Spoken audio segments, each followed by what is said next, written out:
यो देशको नागरिकता त्यागेर अनि यो देशको धर्मको ठेकदारहरूलाई म भन्न चाहन्छु, पूर्व राजाले नियुक्त गरेका प्रधानमन्त्री तुलसी गिरी कस्ता थिए? उनले यो देशमा हिन्दू धर्म त्यागेर श्रीलङ्काको शरण लिए, नागरिकता त्यागे। त्यस्ता कुख्यात अपराधी पञ्चायतका लुटेरा प्रेतात्माहरू, भूतप्रेत पिसाब, नन्दी भेङ्गी, 64 योगिनी आदि इत्यादिलाई ताउल माउल गर्दै हुक्को चमरे बनाएर अगाडि पछाडि झिङ्गा भन्काउँदै हिँड्नेहरूले अब यो देशमा परिवर्तन गर्न सक्दैनन्। राजमहलमा जन्मने कुनै ट्यापे गजडी मुन्द्रेले अब कुनै प्रवीण गुरुङलाई कुल्चिएर मार्न सक्दैन। हामी यो भन्न चाहन्छौँ, देश जनता विकास समृद्धिको पक्षमा अगाडि बढौँ, यो माटोको रक्षा गरौँ, यो झन्डाको रक्षा गरौँ, नेपालको राष्ट्रिय सार्वभौमसत्ता, अखण्डता, भौगोलिक स्वतन्त्रताको ध्वजालाई फहरौँ। हस्पिटलको बिल तिर्न नसकेर छतबाट हाम फालेर मर्नुपर्ने यही सरकारको पालामा भएको छ भनेपछि हामीलाई यति लाज लागेर आउँछ कि हामी कम्युनिस्ट सरकारको पालामा छौँ, गणतन्त्रमा छौँ। यो असह्य हुन्छ हामीलाई सुन्दा। राज्यलाई लाग्ला 2-4 जना चाहिँ रोडमा आएर यसो टिकी भएर उठेका छन् भन्ने लाग्ला र त्यही राज्यले के बुझ्नु पर्यो भने हिजो माओवादी द्वन्द जनयुद्ध सुरु गर्दाखेरि हजारौं जनाका लडाकुहरू थिएनन्, 2-4 जनाले बनेका थिए। यो अहिलेको माग यदि प्रधानमन्त्रीले हेर्ने हो भने यो नेकपालाई नै राम्रो हुन्छ। नेपाली जनतालाई जनयुद्धमा होम्ने जो नेतृत्वहरू हुनुहुन्थ्यो उहाँहरूले यो 52 बुद्धेमा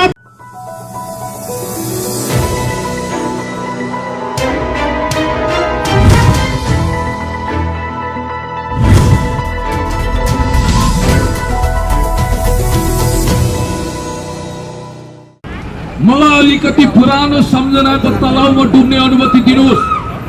त्यो 2048-47 साल सम्झिरहेको छु। त्यतिखेर जन्मिएको कुनै युवक युवती अहिले 30 को नेटो काटिसक्नु भएको छ। मलाई लाग्छ धेरै पत्रकार साथीहरू त्यतिखेर जन्मिनु पनि भएको थिएन होला। अहिले खारिएर पत्रकार भएर मास्टर डिग्री प्राप्त गरेर देश विदेशको मेरो एउटा अनुभव प्राप्त भइसक्नु भएको छ। कतिपय साथीहरू यही आन्दोलनमा संलग्न हुनुभएका साथीहरू पनि भर्खर हुर्किँदै हुनुहुन्थ्यो होला। म पनि सानो फुच्चे थिएँ। जनता कमरेड मदन भण्डारीले खुल्ला मञ्चबाट सम्बोधन गर्दा त्यतिखेर ढङ्गा चढेर हेर्नुपर्ने हाम्रा साथीहरू भन्नुहुन्थ्यो। हामी केटाकेटी थियौँ तर कस्ता थियौँ भने जिरे खोर्सानी जस्ता थियौँ, रातो तातो क्रान्तिकारी देशभक्त थियौँ, शिरमा कफन बाँधेका थियौँ। हो हामी संख्यामा थोरै थियौँ होला तर हामी देशको पक्षमा, जनताको पक्षमा, विकासको पक्षमा, समृद्धिको पक्षमा, अन्याय विरुद्ध, अत्याचार विरुद्ध, भ्रष्टाचार विरुद्ध, विकृति विरुद्ध, विसङ्गति विरुद्ध शक्तिशाल भएर भविष्यमा उभिनेछौँ। परि आउँछ भने मृत्यु वा मुक्तिको शपथ खाएर जनसमरको मैदानमा कफन बाँधेर अगाडि बढ्नेछौँ। यो जमिन हामीलाई त्यत्तिकै प्यारो छ जति हामीलाई आमा प्यारो छ। यो देशको रक्षार्थ हामी हाम्रो जीवनलाई बलिदान गर्न चाहन्छौँ। जीवनलाई हामीले मृत्युको खातामा थन्काउन पनि पछि हट्दैनौँ। जीवनको राजीनामा लेखेर हामी अगाडि बढ्न चाहन्छौँ भन्ने भावका साथ 2052 सालमा यो देशमा संसारलाई गुन्जायमान गराउँदै महान जनयुद्ध सुरु। आज जनयुद्धको महानता गर्याम गुरुङ तासको पत्ती ढले झै वा पालुवाको महल जस्तो ढाल्नको निम्ति केही प्रतिगामीहरू, केही मण्डलहरू, केही कुण्डलहरू, जनआन्दोलनका विरोधीहरू, देशी विदेशी प्रतिक्रियावादी षड्यन्त्रकारीको हातमा खेलेका युरो डलर भारूमा आफ्नो मन पेट आत्मा बेचिसकेका इन्डो वेस्टका एजेन्टहरू योगी र मोदीको अगाडि यसरी जमलाहात जोड्छन् कि मानव तिनका माई बाप नै उनीहरू। एउटा मण्डलले फरमान जारी गरेछन् सिर्फेजको लागि मोदीको खुट्टाको पानी खान पनि तयार छु। यो कस्तो कुतर्क हो साथी हो?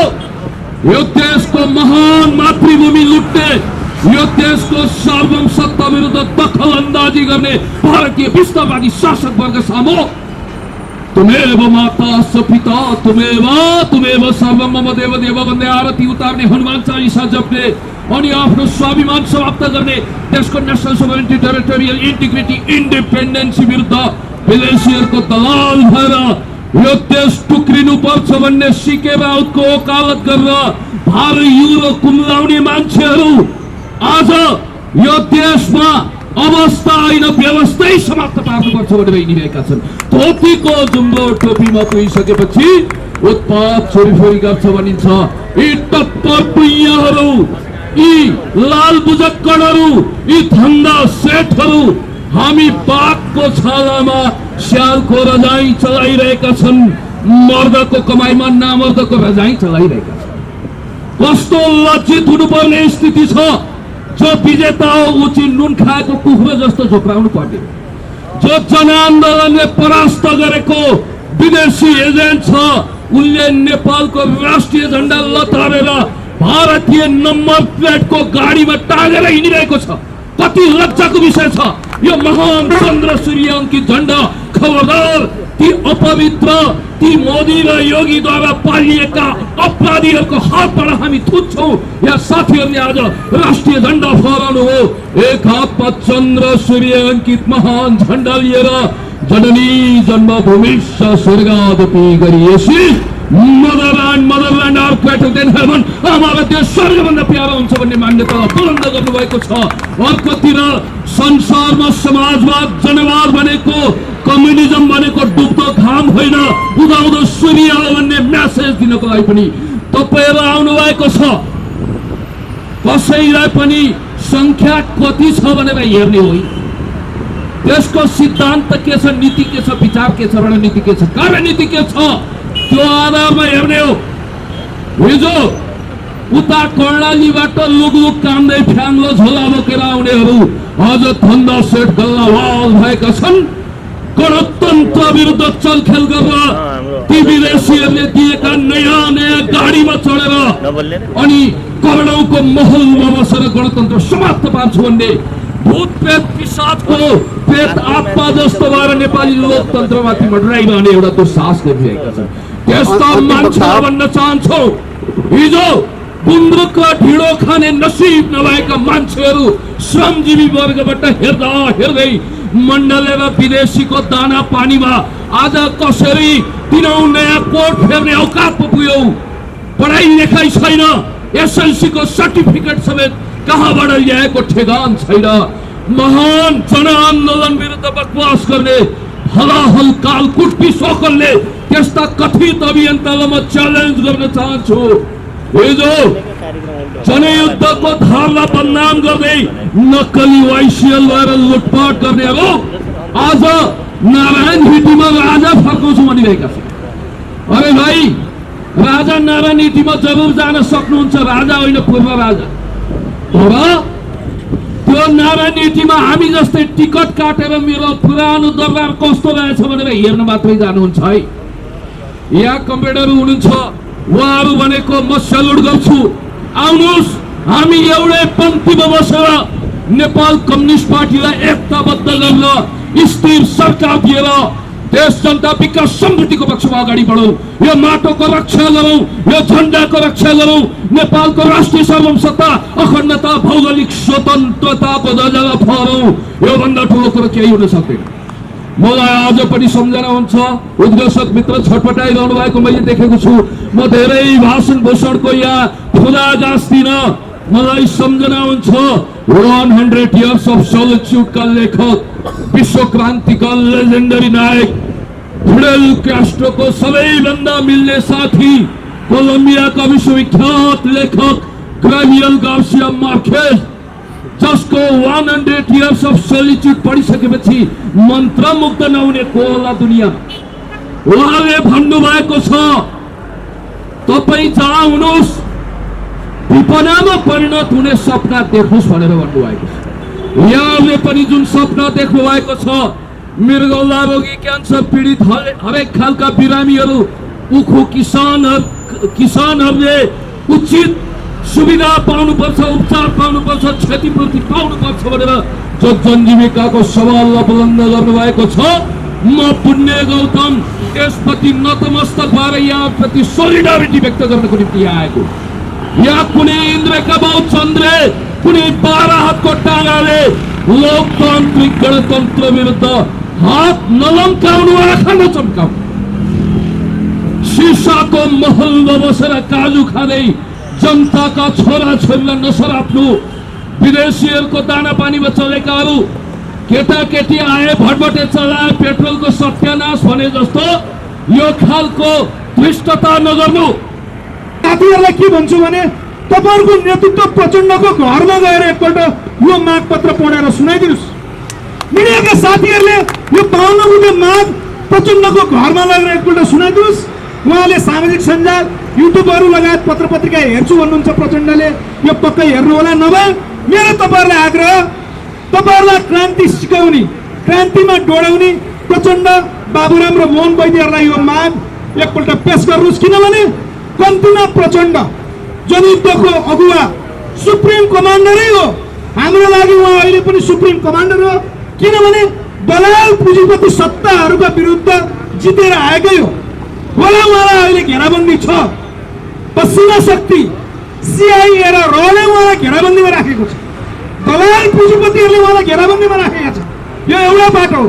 त्यसकारण म यो सँगसँगै यो आन्दोलन सँगसँगै साथीहरूलाई त्यो अपिल गर्छु, प्रचण्ड, बाबुराम र मोहन वैद्यकोमा गएर यो माग पत्रहरू तपाईँहरूले पेश गर्नु होला। व्यवस्था होइन, अवस्था सुधार्नु छ हामीलाई। यो राज्यले अवस्था सुधारेन। त्यसो भएको कारणले गर्दाखेरि आज हामी फेरि पनि रोडमा आएर सरकारलाई खबरदारी गरिरहेका छौँ। पहिलो कुरो, यो सरकार फुट्ने होइन, पार्टी फुट्ने होइन, पार्टी जुट्नका लागि पनि एउटा हामीले यहाँ रोडबाटै खबरदारी गरेका छौँ। जनताले दिएको म्यान्डेटलाई बुझ्नु पर्यो यो सरकारले, ताकि भोलि जनताका अधिकार सुरक्षित होस् भन्दै 52 बुँदे माग पत्र हामीले राख्दै यो कार्यक्रमलाई आज स्टार्ट गर्यौँ। र इन्डिङ यति नै मात्रै होइन, सुरक्षाकर्मी साथीहरू, पत्रकार मित्रहरू, उपस्थित हुनुभएका सम्पूर्ण साथीहरू, आज यो कार्यक्रम सुरु भयो। इन्डिङमा हामी योभन्दा पनि अझ सशक्त ढङ्गले अगाडि बढ्छौँ र यसै मञ्चबाट म विभिन्न पार्टीका हाम्रा साथी कमरेडहरू दाजुभाइहरूलाई यसै मञ्चबाट आह्वान पनि गर्न चाहन्छु कि यो सरकारले जनताको अधिकार पुरा गरेको छैन। यो सरकारले गरिब दुखीको पीडा बुझेको छैन।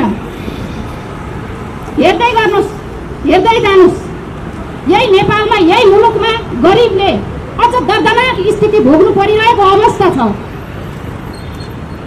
पीडितहरू उत्तिकै पीडित झन दल स्थितिमा फस्दै गइरहनु भएको छ। हस्पिटलको बिल तिर्न नसकेर छतबाट हाम फालेर मर्नुपर्ने यही सरकारको पालामा भएको छ भनेपछि हामीलाई यति लाज लागेर आउँछ कि हामी कम्युनिस्ट सरकारको पालामा छौँ, गणतन्त्रमा छौँ। यो असह्य हुन्छ हामीलाई सुन्दा। राज्यमा लाग्ला 2-4 जना चाहिँ रोडमा आएर यसो के भाउरे उठेका छन् भन्ने लाग्ला।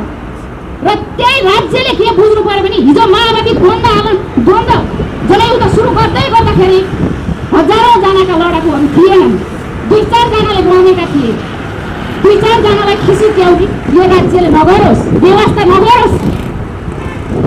पीडितै पीडित यति पीडित छ कि हामी हरेक समुदायमा, हरेक क्षेत्रमा, यो समग्र मुलुकमै पीडितै पीडितले भरिएको हामी नेपाली जनता हौँ। हिजोको दिनमा बन्दुक बोक्दै आज त्यो ठाउँमा पुर्याउने हामी नै हौँ। संयुक्त आयोजनामा जनवादी पार्टीको मेन सङ्गठनको आयोजनामा हुनु भइरहेको पार्टीको आयोजनामा रहेको मागहरूलाई नेकपा माओवादी केन्द्रले उहाँहरूको कार्यक्रमको शुभकामना र यी एजेन्डाहरूलाई, मागहरूलाई अझै पनि सम्पूर्ण पार्टीहरू र सरकारभन्दा बाहिर भएका सानसाना पार्टीहरू, जुन हामी नाङ्ला पसले जस्ता छरिएका पार्टीहरू र ती सम्पूर्ण एउटा ढिक्का बनाएर एउटा जनजीविकाका सवालहरूमा यी मागहरूलाई सम्बोधन गर्न र केन्द्रित रहेर निरन्तरतामा रहेर एक ठाउँमा ल्याएर अगाडि बढौँ र यसको निश्चित विजय प्राप्ति हुन्छ र हाम्रा मागहरू, ती मागहरूलाई सदाबार जनता र जनजीविकाका सवालहरूमा केन्द्रित हुनेछन् भन्ने कुरा म अवगत गराउँछु। व्यवस्था परिवर्तनमा लागिरह्यौँ। नेताहरूले हामीलाई फलानु व्यवस्था फाल्नु पर्यो भनेर भने हामी त्यो व्यवस्था फाल्न लाग्यौँ, आफ्नो ज्यानै फालेर। तर व्यवस्था परिवर्तन भयो, नेता भुक्के चप्पल लाएर काठमाडौँ छिर्या नेताहरूले महल बनाए, तर जनताको अवस्थामा कोही परिवर्तन भएन। हामी अहिले हाम्रो पार्टी नेकपा जनवादी केही कारणले गर्दा व्यवस्थामा होइन, हामी अब अवस्था परिवर्तन गर्नुपर्छ, जनताको अवस्था परिवर्तन गर्नमा ध्यान केन्द्रित गर्नुपर्छ भनेर त्यतातिर केन्द्रित भएर हामीले मेरै नेतृत्वमा हामीले जिल्ला प्रशासन कार्यालय मार्फत प्रधानमन्त्री तथा मन्त्री परिषदको कार्यालयमा यो 52 बुँदे मागपत्र हामीले बुझाएका थियौँ नेपाल सरकारलाई अल्टिमेटम सहित।